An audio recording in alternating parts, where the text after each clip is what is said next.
Selamat pagi anak-anak. Mari kita mulai ibadah sekolah minggu kita. Kita bertepuk semangat ayah dulu ya. Ikuti saya. 1, 2, 3. Tepuk semangat. Semangat. Semangat ayah. Mari kita berdoa. Tuhan Allah Bapa kami yang bertahta di dalam kerajaan surga, terima kasih karena kami mau mulai ibadah sekolah minggu. Tolong kami Tuhan, pimpin dari awal sampai pada akhirnya. Di dalam nama Tuhan Yesus kami sudah berdoa bersyukur. Amin. Anak-anak, kita akan memuji Tuhan, membaca firman Tuhan, berdoa. Sudah siap? Mari kita memuji Tuhan bersama-sama dalam hitungan 1, 2, 3.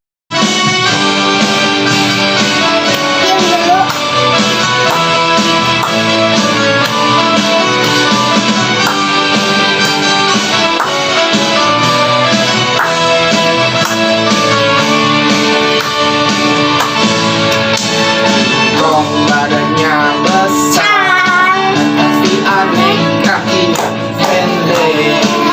Lebih aneh binatang bebek, lehernya panjang, kakinya pendek. Haleluya,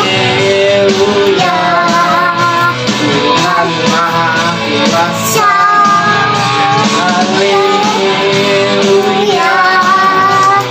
Tuhan Maha Kuasa.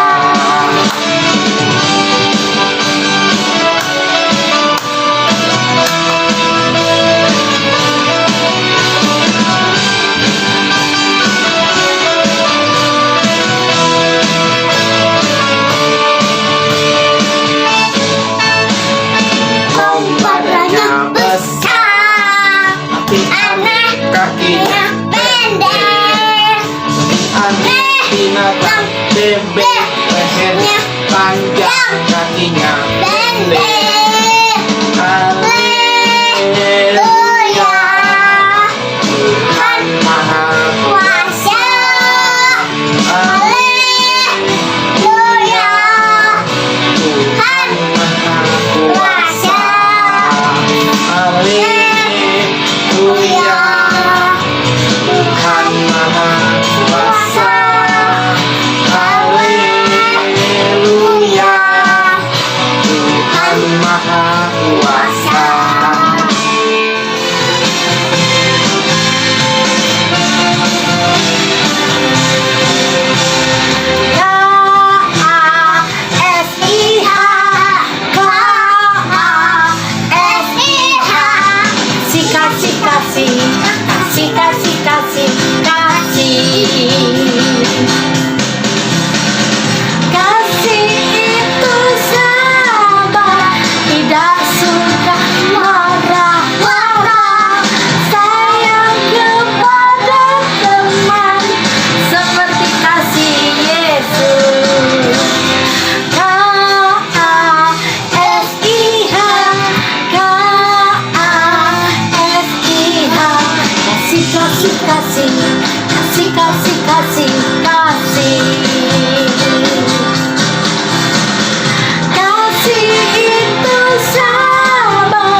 Anak-anak di rumah bagaimana?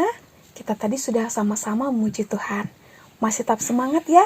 Tiba saatnya kita mau belajar firman Tuhan. Tetapi sebelumnya mari sama-sama kita berdoa, memohon pimpinan Tuhan, supaya dalam kita belajar firman Tuhan, kita diberi kemampuan untuk bisa mengerti dan melakukannya dalam kehidupan kita.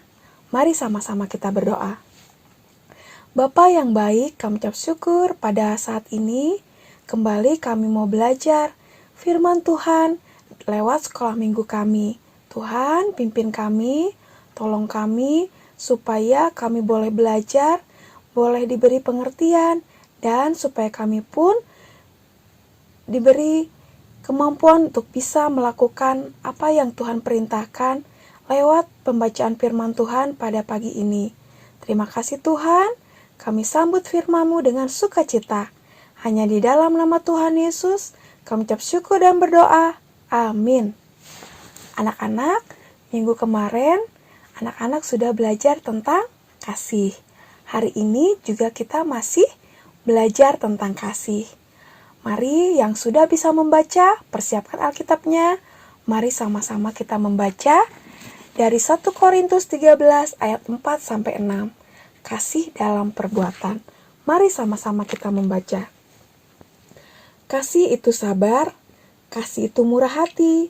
Ia tidak cemburu, ia tidak memegahkan diri dan tidak sombong.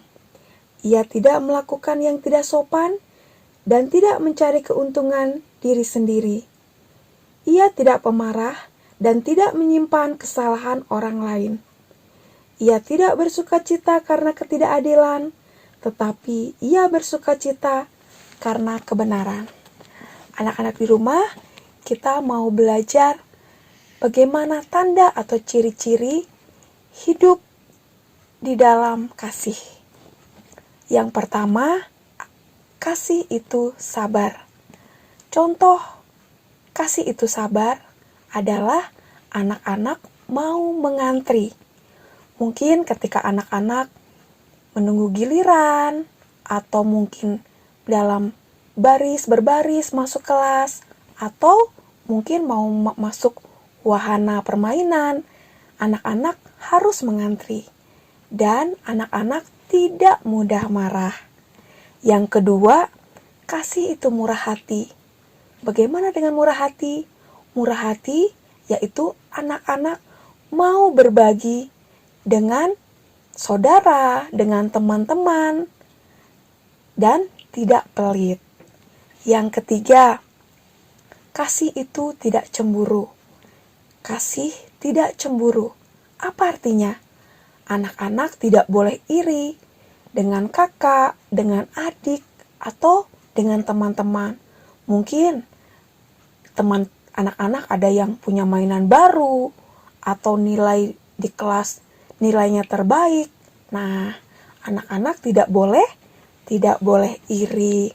Lalu, kasih itu tidak sombong. Nah, di sini kasih tidak sombong, anak-anak tidak pamer dengan apa yang dipunyai. Contohnya nih, ketika mungkin anak-anak dibeliin mainan baru. Wah, ini saya punya mainan baru, bagus ya, dipamer-pamer. Itu tidak baik ya. Atau mungkin mendapat nilai yang bagus, juga tidak boleh pamer. Lalu yang kelima, kasih itu tidak melakukan yang tidak sopan. Nah, anak-anak di rumah harus berbuat sopan. Kepada siapa saja?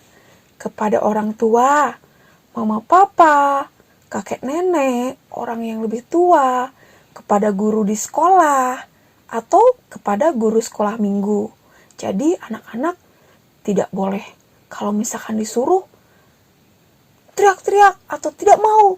Nah, itu berarti anak-anak belum melakukan hal yang sopan. Lalu lanjut, yang keenam, kasih itu tidak mencari keuntungan diri sendiri. Nah, apa artinya? Berarti anak-anak tidak boleh egois, tidak mau menang sendiri. Contohnya, ketika anak-anak mengikuti perlombaan atau pertandingan. Nah, di situ kita tidak boleh berbuat curang. Lalu yang ketujuh, kasih itu tidak pemarah.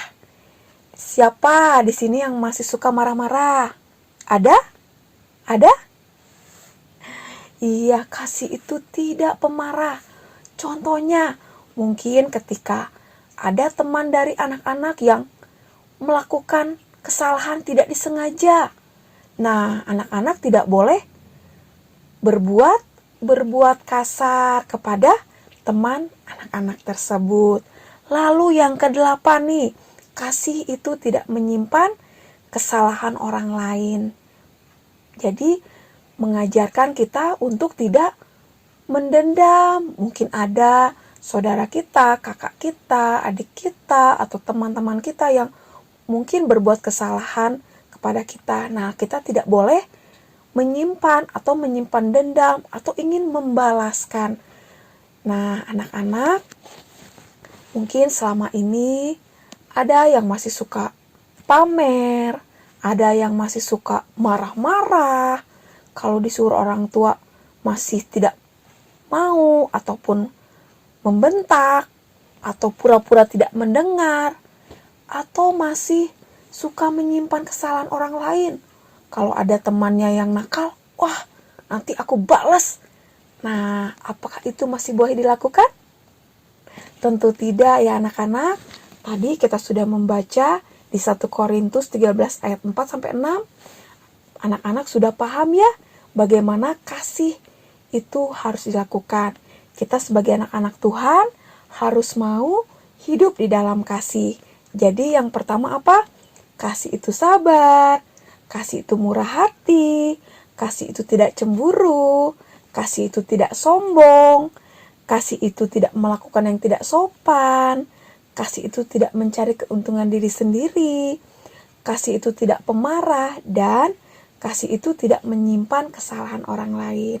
Mari anak-anak, lewat firman Tuhan pada saat ini, kita mau berjanji hidup di dalam kasih dan mau taat kepada Tuhan lewat melakukan apa yang Tuhan perintahkan pada saat ini.